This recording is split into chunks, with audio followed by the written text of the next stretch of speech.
हिंदुस्तानियों को जानवर, middle east को असभ्य कहता था ये घनघोर नस्लवादी।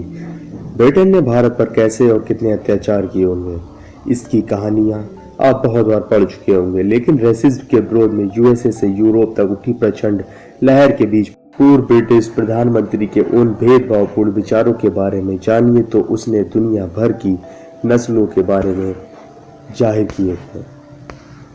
अमेरिका में अश्वेत जॉर्ज फ्लॉयड की मौत के बाद भड़के हिंसक प्रदर्शनों का दौर न सिर्फ जारी है बल्कि नस्लवाद के विरोध में यह आग अमेरिका से यूरोप तक फैल चुकी है। यूरोप के कई जगहों पर एंटी रेसिज्म प्रदर्शन हो रहे हैं। इसी सिलसिले में लंदन में ब्रिटेन के पूर्व प्रधानमंत्री विंस्टन चर्चिल की मूर्ति को खंडित करते हुए ब्लैक लाइव्स मैटर्स प्रदर्शनकारियों ने चर्चिल को घोर नस्लवादी बताया। दूसरे विश्व युद्ध के दौरान यूके की जीत का श्रेय अक्सर चर्चिल को दिया जाता है। असल में एक आर्मी अफसर रहे चर्चिल को दुनिया नोबेल विजेता लेखक के तौर पर भी जानती है, लेकिन खासकर भारत में कम ही लोग जानते होंगे कि विंस्टन चर्चिल बेहद नस्लवादी व्यक्ति था और दुनिया भर की नस्लों के बारे में उसने अलग अलग विचार दिए थे। ब्रिटिश नस्ल को सबसे ज्यादा तरजीह देते थे। जानिए नस्लों के बारे में जो उसने जहर उगला है। भारतीयों से बहुत ज्यादा नफरत करता था। चर्चिल भारत में एक आर्मी अफसर के तौर पर लड़ाई में भाग ले चुका था और भारतीयों से नफरत करने की बात कह चुका था। उसने भारतीयों को जानवरों जैसे धर्म वाले, जानवरों जैसे लोग कहा था। यही नहीं, दूसरे विश्व युद्ध के समय बंगाल के अकाल के वक्त भारतीयों की मदद से इनकार कर देने वाले चर्चिल ने कहा था खरगोशों की तरह पैदा होने वाले अपनी मौत मर जाने के जिम्मेदार खुद ही हैं। चीन के लिए कहा था बर्बर देश।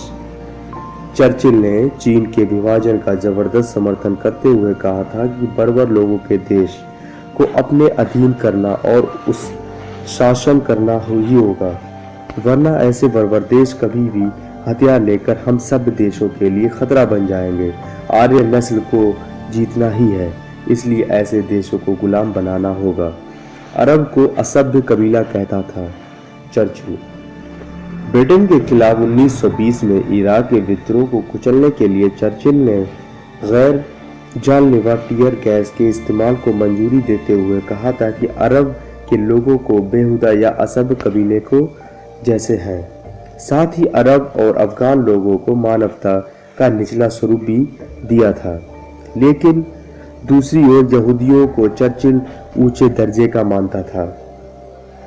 इन नस्लों को बेहतर मानता था चर्चिल। यहूदियों को बहुत साहसी और बेहद उल्लेखनीय नस्ल करार देते हुए चर्चिल कहता था कि उन लोगों की पूरी वफादारी ईसा मसीह के प्रति रहती है। दूसरी तरफ चर्चिल ब्रिटिश, यूरोपीय लोगों और अमेरिका के गोरे लोगों को सबसे बेहतर नस्ल मानता था। बेहतर नस्लें दुनिया में बेहतर राजनीतिक, आर्थिक और सामाजिक स्थिति में थी।